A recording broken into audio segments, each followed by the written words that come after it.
Rising star Asia কাপে বাংলাদেশ তো already ফাইনালে। প্রতিপক্ষ হিসেবে পেয়েছে পাকিস্তান এ দলকে। তো বাংলাদেশ এ দল এবং পাকিস্তান এ দল ২৩ নভেম্বর তারা দোহা ক্রিকেট স্টেডিয়ামে ফাইনালে মুখোমুখি হবে।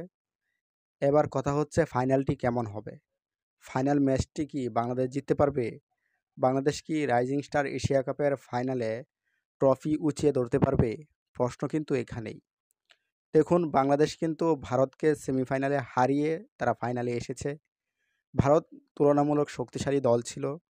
যদিও ওই ম্যাচটিতে অনেক নাটকীয়তা হয়েছে, অনেক কিছু হয়েছে। বাংলাদেশ সুপার ওভারে গিয়ে ম্যাচটি জিতেছে। যদিও সুপার ওভারে যাওয়ার কথা ছিল না। ভারতের কপাল ভালো যে সুপার ওভার পর্যন্ত ম্যাচটি গেছে।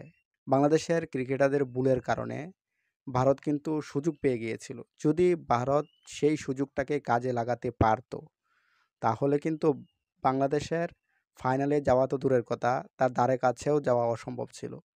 যাই হোক, অবশেষে বাংলাদেশ ফাইনালে গেছে। প্রতিপক্ষ হিসেবে পেয়েছে পাকিস্তান এ দলকে। এবার পাকিস্তান কিন্তু জিতেছে খুব কষ্ট করেই শ্রীলঙ্কার সাথে।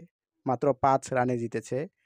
শ্রীলঙ্কা এ দল পাকিস্তানকে এমনভাবে চেপে ধরেছিল যে সেখান থেকে ম্যাচ বের করে নিয়ে আসাটা পাকিস্তান এ দলের জন্য অনেকটা কষ্টসাধ্য ছিল। তারপরেও পাকিস্তান জিতেছে। পাকিস্তানের বোলাররা দুর্দান্ত বোলিং করেছে। তো সব মিলিয়ে পাকিস্তানও কিন্তু খুব শক্তিশালী দল এই মুহূর্তে। তো প্রতিপক্ষ হিসেবে বাংলাদেশ এ দল পাকিস্তানকে পেয়েছে। পাকিস্তানকে হারানো ফাইনালে খুব একটা সহজ হবে না, খুব কঠিনই হবে।